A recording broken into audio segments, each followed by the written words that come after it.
My name is Ernie Sears. I'm 84 years old, have led a really interesting life from maybe when I was a young child actually, but certainly from 1960 with my first UFO experience. But since then I've been involved in what I would once have called impossible things. And these cover things like, I'm going to launch right into it and say, life after death. I've had personal experiences and I can assure you, no matter what you think or what you've seen or read, there is life after death. And it's a big subject all by itself. UFOs, yep, I've seen them, been inside them, conversed with the occupants. They always send me back with knowledge that I never had before, but I'm not told when I'm going to use it. But sometime along the way, I need that knowledge and I need to speak what I call the truth. My remit is the truth, so that all of you out there can understand a bit more about what we used to call the unseen world. Whatever it is, loosely called the paranormal, of course. You have to also remember or accept, which I do, in a funny way, we are being controlled. We are given all these things up to us to know what to do with them. Certainly, looking at the world around now, there's no way that people have grasped this. And if they don't grasp it very soon, there will be changes coming along. But as I said, a very interesting life. This is something that's meant to be. It's meant to show people that we go on forever. We don't die and dissolve. And also, in a funny way, what you do in this world today reflects on what you do after you die, and maybe in the future as well, because I'm also quite acceptable to things like reincarnation and that kind of thing, which a lot of people poo-poo. But there are thousands of us out there. I'm not unique by any means. We are having the same kind of experiences, and we're a different kind of race apart once we have that, because our minds are thoroughly opened, and what we would like to call care for others, even love for others, is the reigning emotion that we have. We care about people, we care about the world and its future. And we learnt this over the years because we accepted all the strange things that have happened to me as being perfectly natural, all meant to be, all part of the human species, all part of the past, and if we let it be, all part of the future.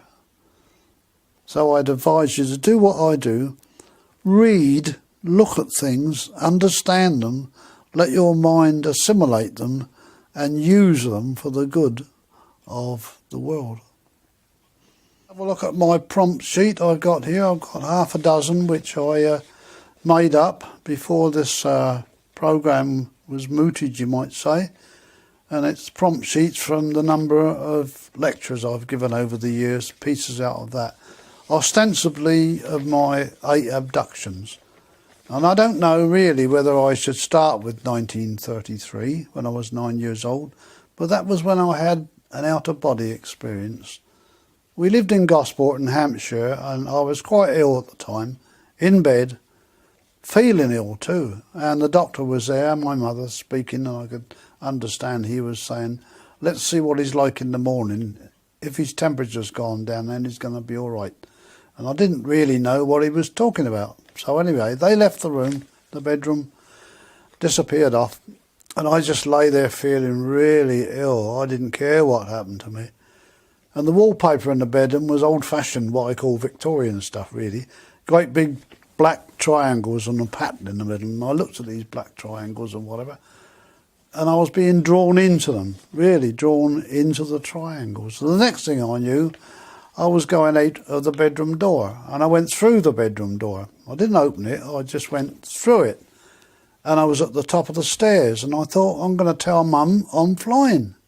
And so I floated down the stairs, all the way down the stairs, turned left where the lounge door was shut, went through the lounge door, and there was my mother and a neighbour sitting toasting their legs in front of the kitchen range, the old-fashioned kitchen range. And they yelled out, "Mum, look, I'm flying." And they never turned their heads at all. And I tried again, "Mum, I'm flying."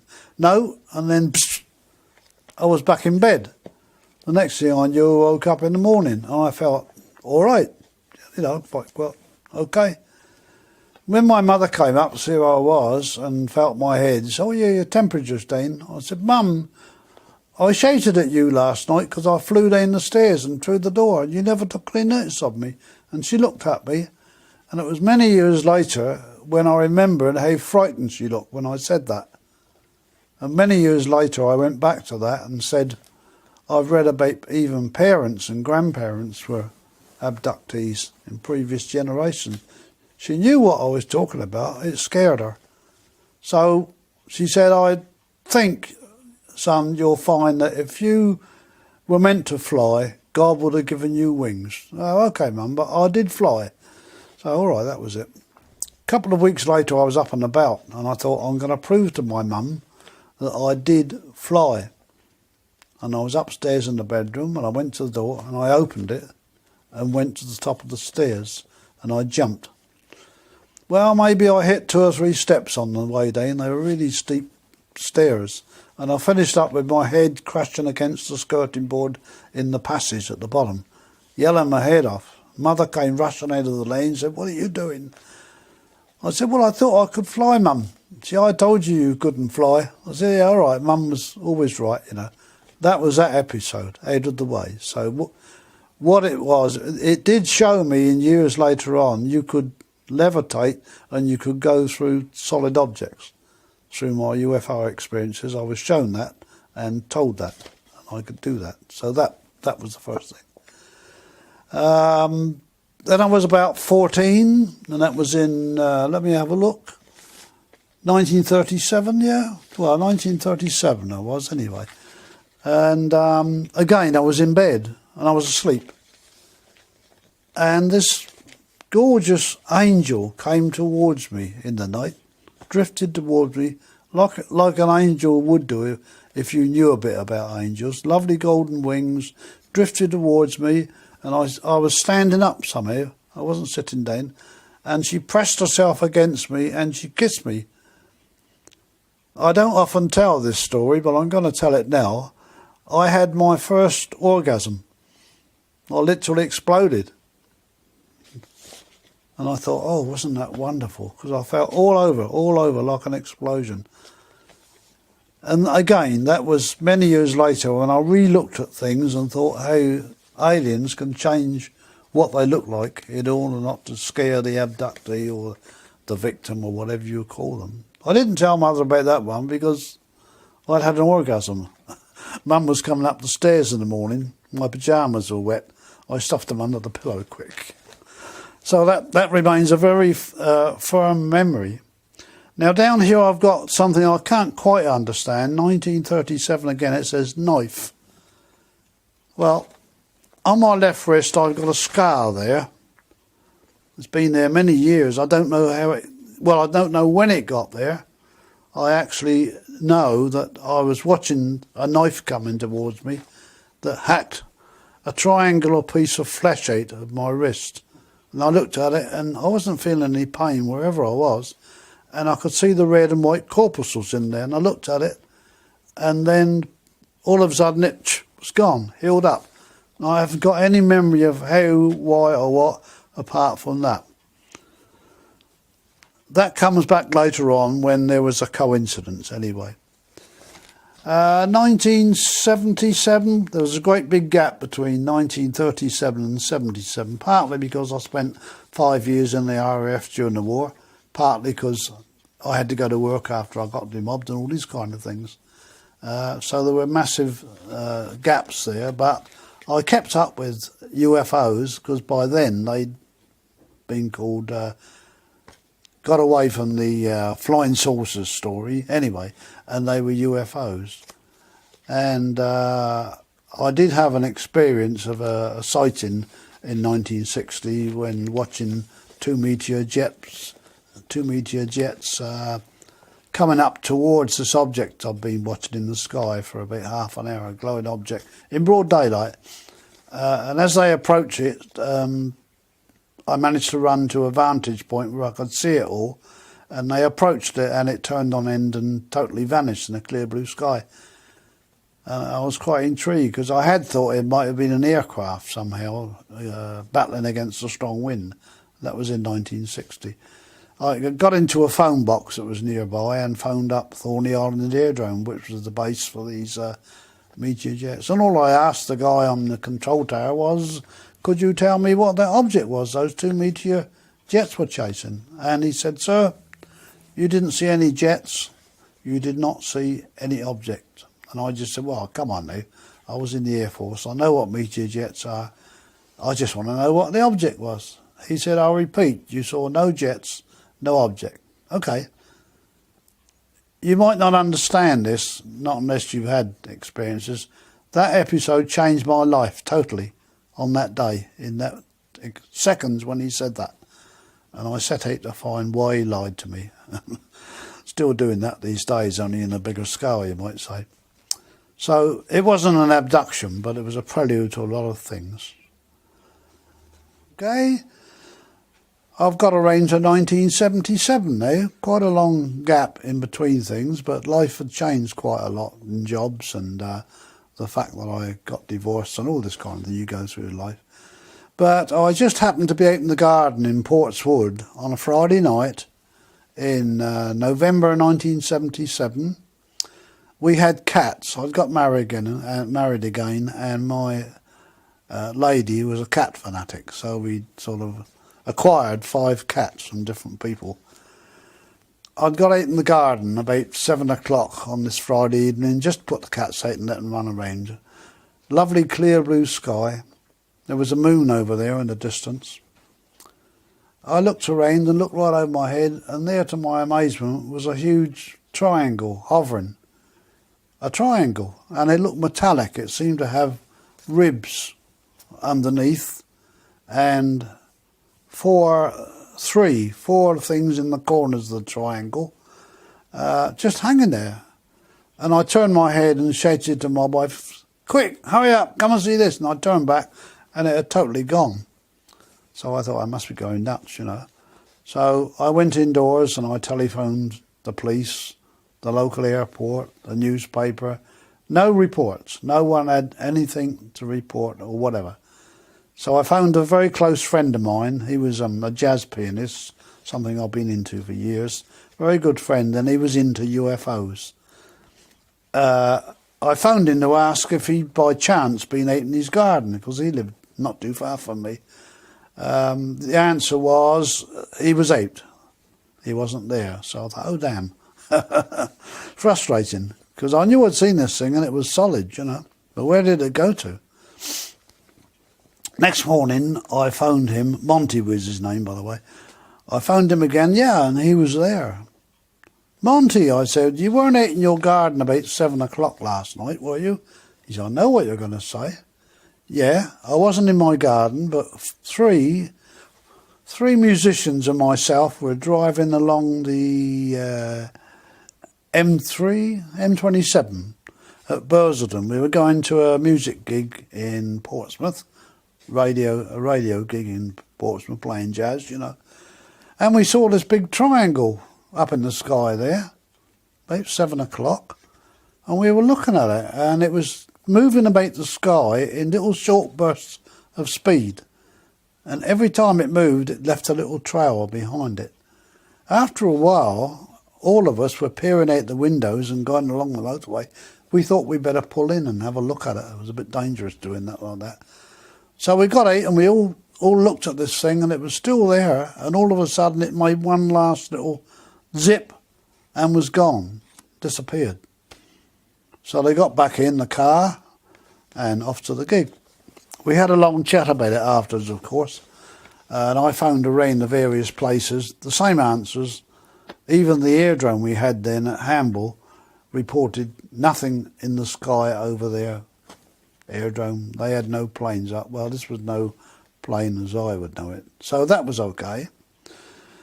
another sort of fact along the way that was making my mind open more and more. And then after that, we got round to 1978 in January, when there were reports in our local Southern Echo of people being pursued by a large, silent, oval object, black, with lights round the edge. A young couple were featured in the Echo. They'd been followed twice in the New Forest the previous 2 nights, where they'd been to visit their grandparents, I believe. And the woman was quite terrified by it, because this thing kind of hovered over them, and they stopped, and it stayed there and hung in the sky. And then they put their foot down and wanted to get home out the way. And this thing went with them. And it went all the way to where they lived a few miles away. And this had happened 2 nights running, exactly the same procedure. So I found that quite interesting. In actual fact, I've got a newspaper cutting not far away from my hand at the moment, where the people reported this. And another lady reported another one too, on the same nights. And the authorities and the police said, well, we've had no reports and we don't know what it was. Left it at that. On this 3rd night, we saw this big light coming up from the Isle of Wight through our lounge window. My wife saw it first. Hey, look at that light, she said. I said, good Lord, it's big, isn't it? And it was moving very slowly from the Isle of Wight towards our house. And we ran outside and we watched this great big black oval object coming over slower than a cyclist on a bike. And I knew from my RAF experiences and whatever, no plane could do that. It would have fallen out of the sky. Over the head it went, and I looked up at it, and there was no noise, and there was a cabin light in the front, what I thought a big cabin light, and all little lights round the edges. And the lights were blue, green, red. But oddly enough, I got the impression they weren't the same colours as ours. I called them anemic at the time, but anyway, they were there. And this thing just gradually disappeared over my head and my wife's head. I ran indoors and I phoned up one of these couples that had seen this thing on the previous nights, because they were in the paper and I got hold of their phone number. I said, I think I've seen that thing you saw. And the chap said, it's here now. I said, wait a minute, it's here now. It's going round over our garden. I said, it's only just left me. He said, yeah, we got the neighbours out looking at it. He said, and it's just going round, flashing all the lights round the side. And then it disappeared, vanished. So that was really something. On the following night, we saw this light coming over again. Same time, round about somewhere between 6 and 7, coming towards the house. Come on, I said, we're going to go out and have a good look at this thing.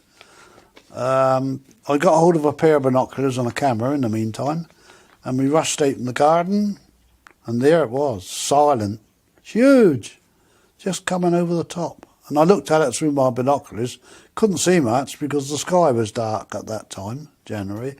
So, and this was black, so you could hardly see anything except the lights on the one in the front. No noise except maybe a faint humming that I might have imagined, but not necessarily. We were looking at it and saying, what is it, what is it, my wife and I? And all of a sudden, chung.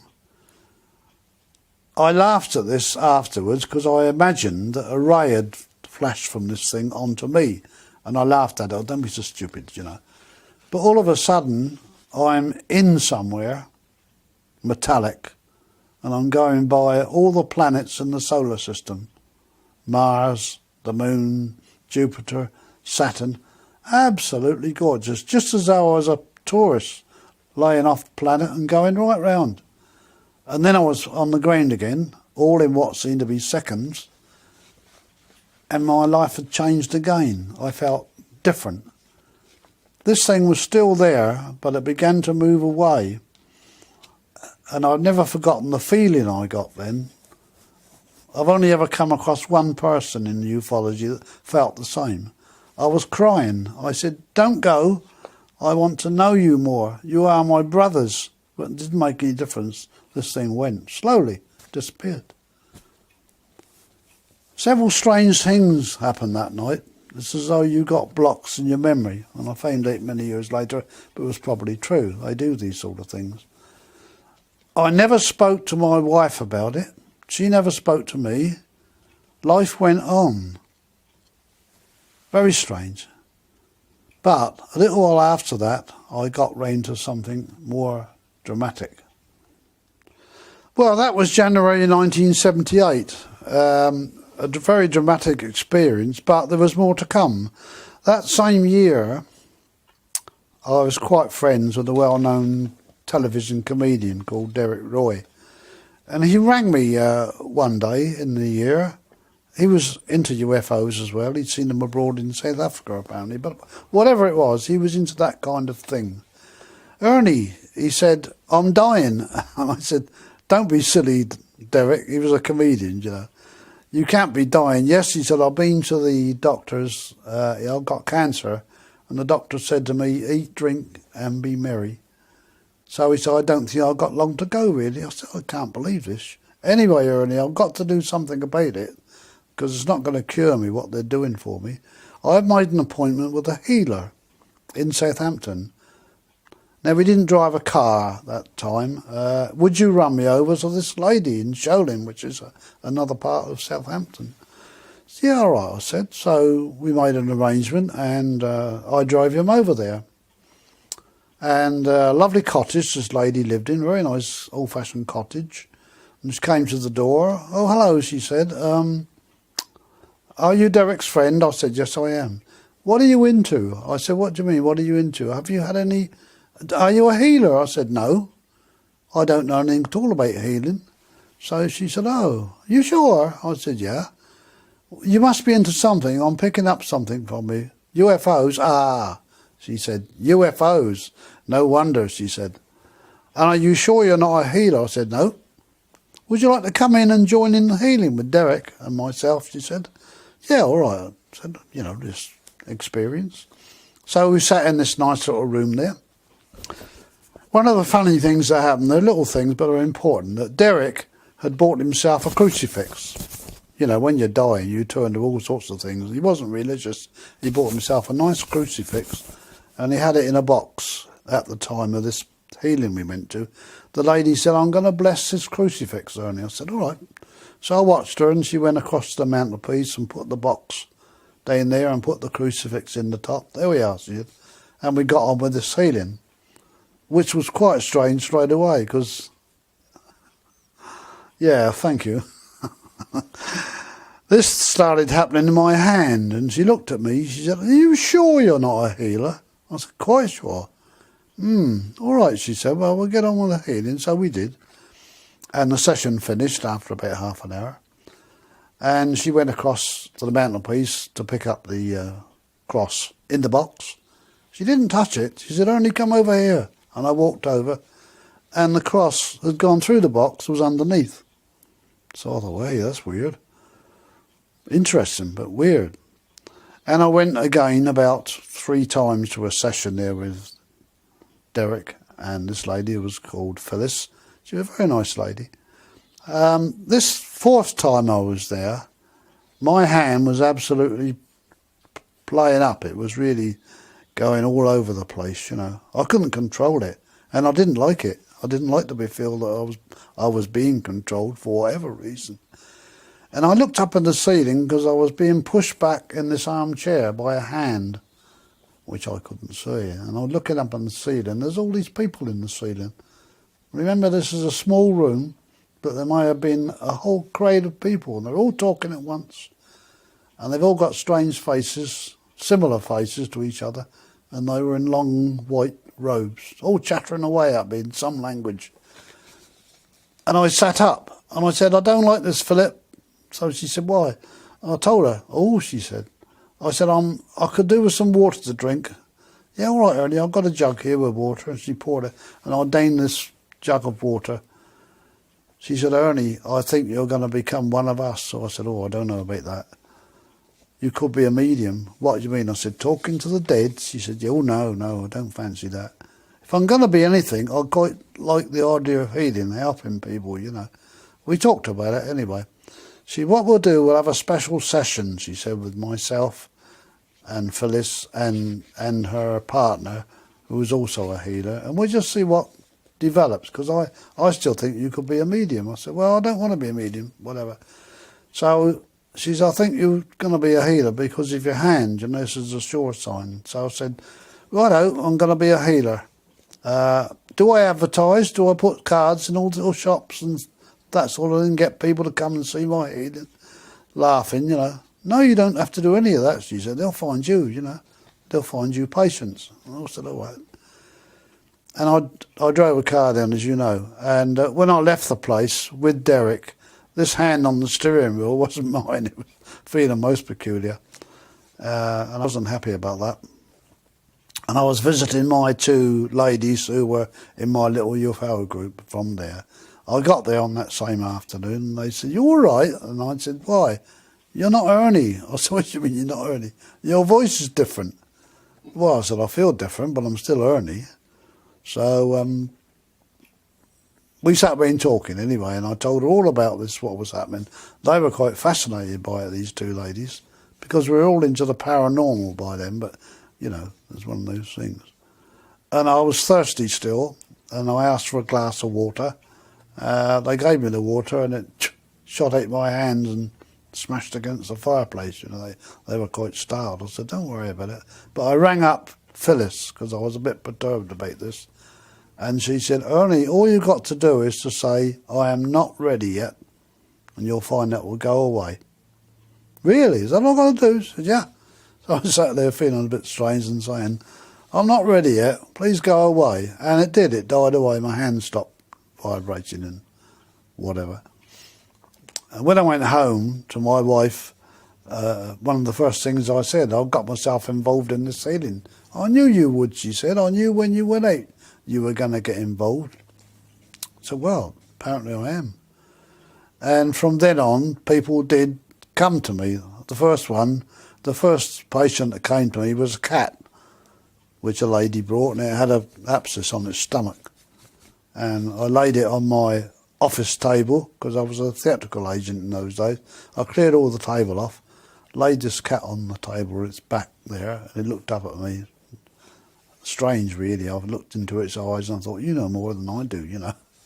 Just put my hand on there and the vibrations, and it went. So I said to the lady, let me know how you get on with the cat then, you know.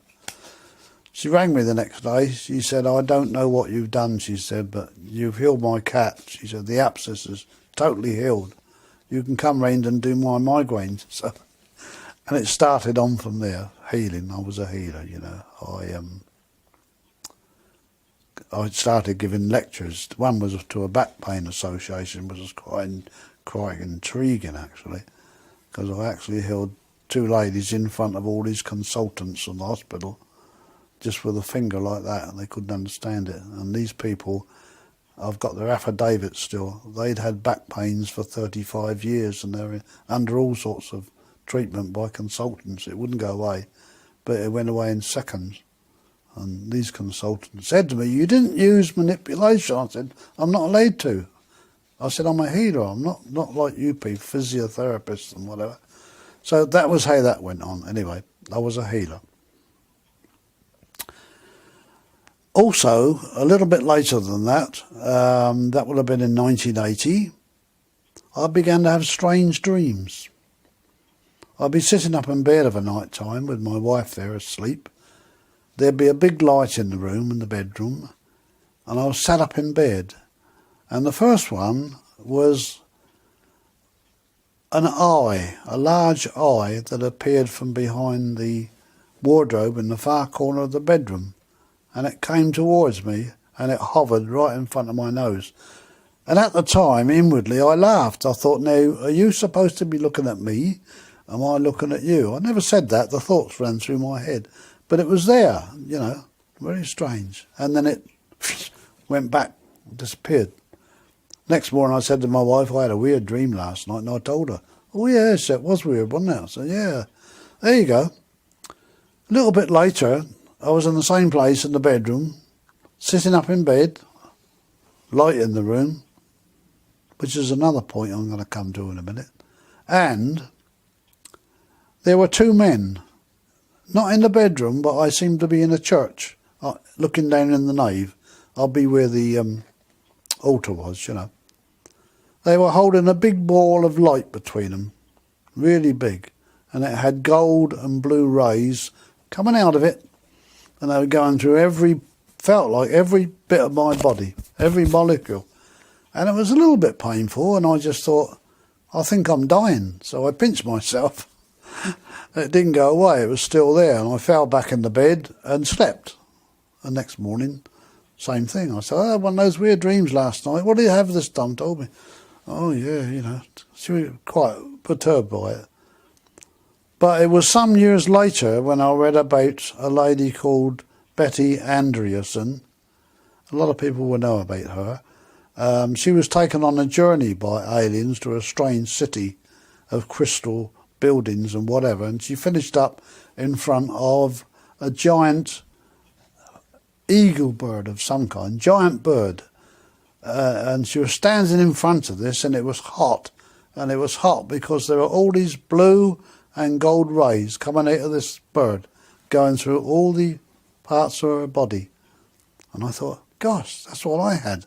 But this was different, you know. And because she was a very religious lady, nothing against that, but she was, she said that she'd been given contact with God's son. She always said it was his son. Now, I sort of got a different view on it. I think what it was S-U-N, a sun that was connected with this bird, and all the rays were coming in. It didn't make a difference, somehow it was happening. And I thought, oh, it happened to me. What's going on? Well, in 1980 still, there was a strange incident which didn't exactly frighten my wife, but made her feel that what I was going through was actually genuine. These things were happening, because it didn't happen to me, it happened to her. And I came home one night, and she was sitting in the lane. She said, Ernie, I've had a very strange experience tonight, and I'm a bit frightened by it. So what's happening? Well, you know the stereo in the corner, which her father had built for me, by the way. This is essential I say that. She said, and all of a sudden, it was unplugged, she said. This strange voice came out of it. It's really? I said, what did it say then? Well, I couldn't understand it.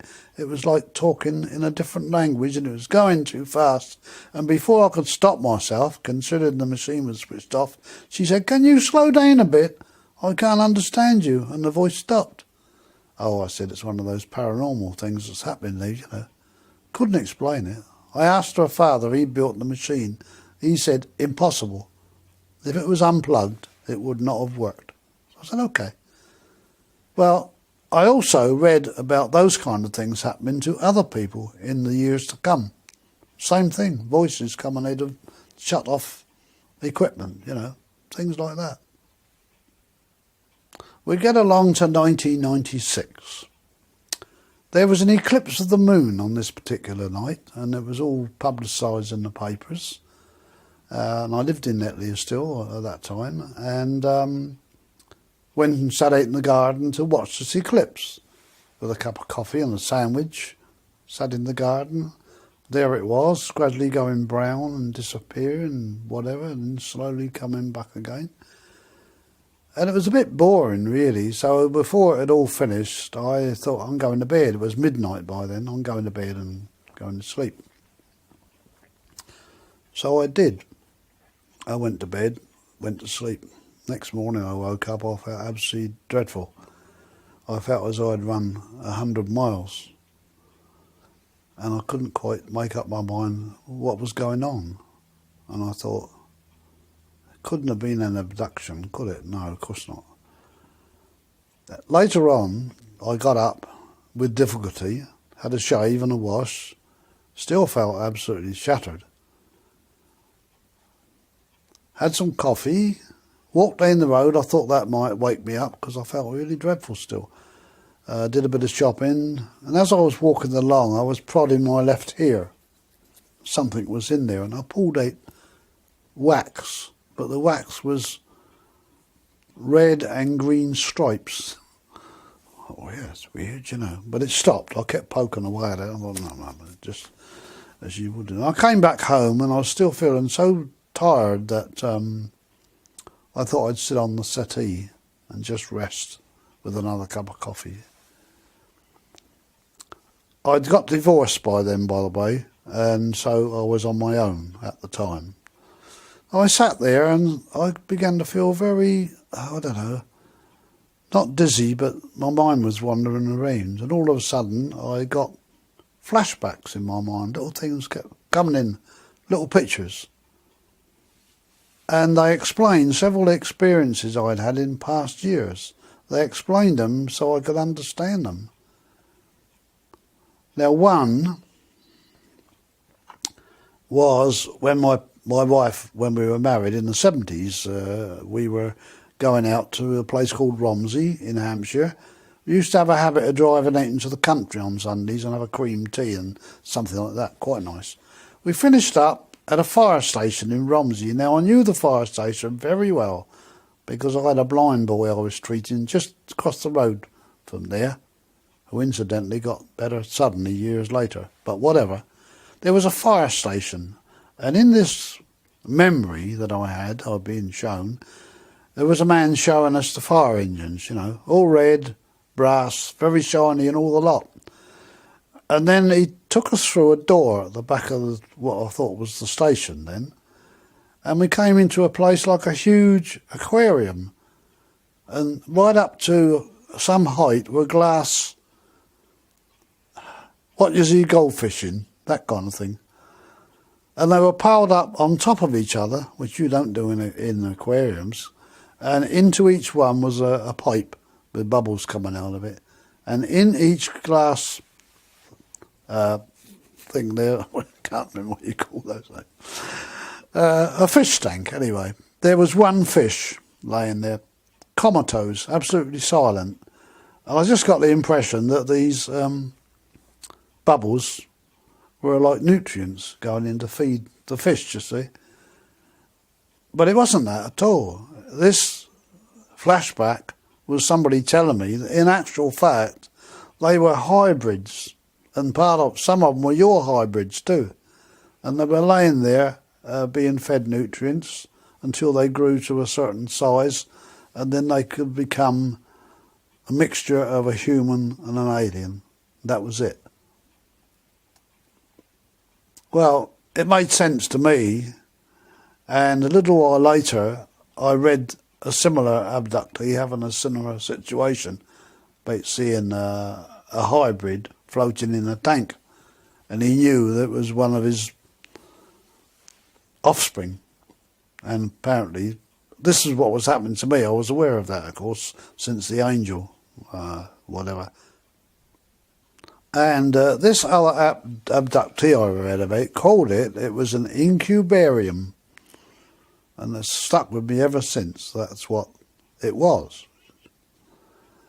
Now then, this eclipse of the moon I'd had the night before, I began to think I couldn't have been the only one to go through what I'd seen, because I remembered this eclipse of the moon turned into something else. Instead of being a light in the sky, it turned into something else, no longer the eclipse of the moon. And I began to ring around colleagues in the UFO thing, who I knew when the eclipse of the moon was on, were stationed on various hills up the Meon Valley and various places. And I rang them all. None of them had seen anything. So I said, well, I remember this object there, orange, and I don't remember any more at the moment. Immediately, I got another flashback, straight away.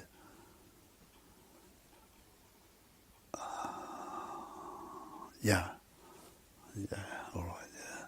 I was in a room. There was a long window there, and there was a table laying there in between me and the window. And all around me were maybe 4 or 5 very small creatures, humanish, tubby. They were wearing blue uniforms, I believe. They wouldn't have had blue skins, I don't think. And they were jostling me towards the window. And I'm sitting there sort of reliving this. I don't want to go, I said, jostling me towards the window. Eventually they got me on the table, and looking in the window were two of the most cadaverous features I'd ever seen, looking in at me. When you feel that most aliens are very sharp pointed jaws and big eyes, these were almost like skeletons, skinny arms and all the lot. And they were at the window, and then I was going through the window up to where in the sky was a triangular object, just hovering there, not very far up. We went in through the bottom of it. Incidentally, this is something that came up afterwards, but they were explained to me that when these aliens took me, there were three of them, and they had one on each side of me, not touching me, just there, and one in front, and I was going up in a kind of a gravity field. We went in through the bottom of this triangle, and I've always said it was like going through jello. It wasn't a door at all, you just went through it, like that. I don't remember any more about that. It just blank. Next minute I was back in my room, and I realised it was my room. This long window was merely the window to my bedroom, and the table in front of it was my dressing table. So that's where I'd been when they took me. That was very plain to me, made plain to me maybe.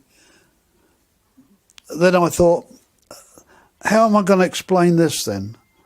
It was so real.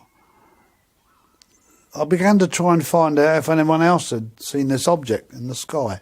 No one, no, nothing at all about it, whatever. I rang up the local authorities and said, have you got any reports of that? Amazingly, the next night in my Daily Echo, there's a report by two what they called amateur astronomers. They were about 5 miles away from me at a place called Southampton in a field. They were watching the eclipse of the moon with a telescope. And all of a sudden, this orange object they'd been watching in the sky turned into a triangle and whizzed towards them and over the top and disappeared. And there was no more about that at all. They'd been to the police, actually, local police reported it, and they said, we haven't had any reports of anything like that. But these two young lads, that's what they'd seen, so that kind of confirmed for me. I wasn't going nuts, I actually had that experience. Right, we're still in 1998. How can I put this? No, I won't put it anyway, I'll just tell you like it was. I had my lady friend over for some healing, because I was still doing the healing then, she was in some trouble with shoulders and arthritis and whatever. She sat in my lounge on the end of the settee like I am here, and I was there sitting next to her, and I gave her healing. It was quite good, And out of the corner of my eye, something was disturbing me, and I sort of looked at the corner of my eye.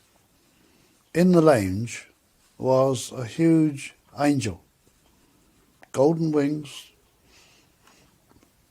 glowing, stood there, so big she would have been impossible to fit in my lounge. I said to my lady, do you see that? She said, what? Never mind, I said, I'll tell you in a minute. And it was still there. And I did the healing, and the healing was extremely intense.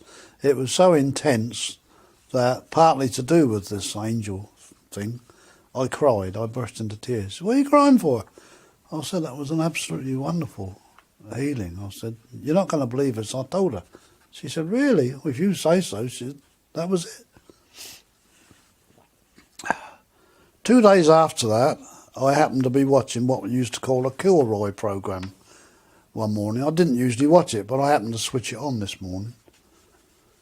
And it was headed, Do You Believe in Angels? And it caught my attention. And they had various people on there who claimed they'd seen angels and whatever, and skeptics and all that. This lady came on.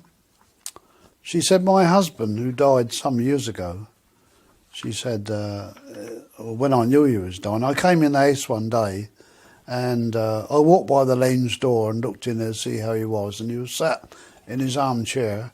Behind him was standing a huge golden angel with her arms round him on his head. And she looked at me, or it looked at me, and for some reason or other, this lady said, I just shook my head and scurried onto the kitchen. When I got there, I thought, I couldn't have seen an angel, could I? No, she thought. And she went back, and the angel was still there, and it said in its mind, don't worry, come on, give me some help up there, come on. Oh dear. It said something to her that kind of made her consoled, and accepting this angel that was there, that she knew he was going to die, but he was going to go peacefully. And then it went like that. So the coincidence was almost too much, really, but it happened. So of course it took me back to my angel and all that kind of thing, that other people were seeing these. And the funny thing is, when I was sorting out this program yesterday, going through sheets of paper, I found I'd forgotten it. I had a big sheet of paper out of the Psychic News back in 1996, something like that, and it was headed "Encountering an Angel Unaware" by Ernie Sears. I'd written that for Psychic News, and it was a whole page, and it was about all my angel experiences, like I've been telling you just now. So I put it on one side. I thought it might be useful. But yeah, that was another angel episode. We get around to 1999. I'd been writing a letter to a friend of mine in the USA, and it was just about getting on for midnight, and I thought I'd better pack up now. And I was just sitting in my lounge and turned the light out. As I went out through the lounge door, I had a habit of looking at the clock across the room. Yeah, 5 to 12. That was okay. And off I went to bed. I woke up in the morning. Once again, as before, I was dog-tired. I was absolutely shattered. And I thought, oh God, not again, surely. I can't remember anything about it, no. So I was suddenly impelled to pick up my pen, and I always remember this, it was on the back of the letter I'd written to the lady, and I scribbled like mad down there. And these are the actual originals that I wrote, and I kept it because it means a lot. And I probably have to put my glasses on for that. Is that okay? Yeah.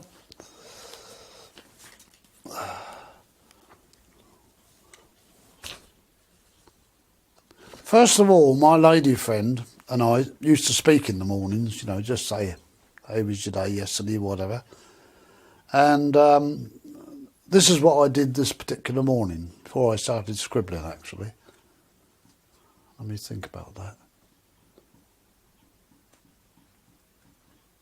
Yeah, no. I scribbled these pages first, actually, like mad.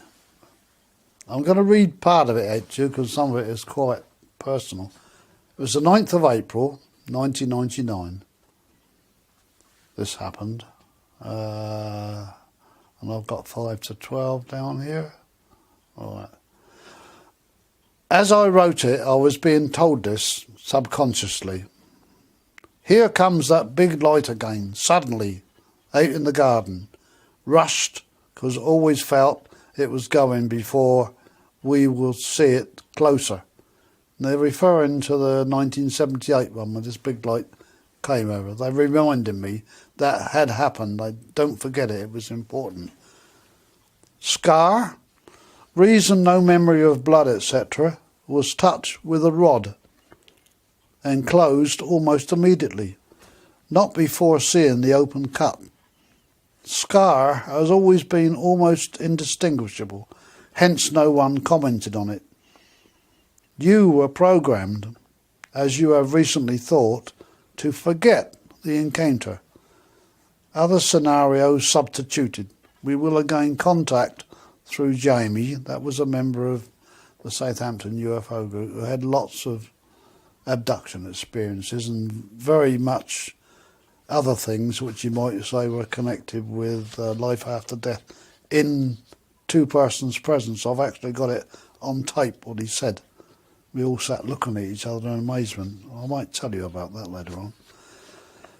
We will again contact through Jamie, but at some length. You will all recall, referring to the two other people that were listening to Jamie saying what he said. Then they rush on to the interior of this craft that I was in 1978. Not smooth, ribbed. Speak to Steve, read tape. That was a tape we had at the group that disappeared from the tape recorder before I could get it out in the presence of 9 people. Never seen it since. You wish to hear Jamie to see video. This is all, coming at me like mad. We are using Kevin. Oh, he's my healer up in the Watling. Work on your health. Allow us, let all bias go. At night, last night, hence mood today, as hitherto, they're referring to the fact I felt shattered due to where I was the night before. Yes, something. Use your words. These are not alien, so understood. We have to tell you your high state of awareness is due to the internal feeling between you and your loved one. The time is ripe for deeper communications, even contact. We hope to demonstrate on your television spot. Keep your mind aware of this. Shine the light. Back to it again. It is not just something you share with her, it is symbolic. The way will be made easier, although may not appear so at the time. You are bonded. That is our way, our word. Continue. The contact is fading. We will communicate again, or visit. Did not Stryber call us the visitors? We are such, not permanent. Planet too violent. The planet lives, so it is affected. You rape it, it rebels. You breed brutality, kill spirituality. Soon we may help. Many are ready. You are losing the link. Go now. Keep the pen by you. Gizmo is attuned to you. It is aware. That was my little chinchilla at the time.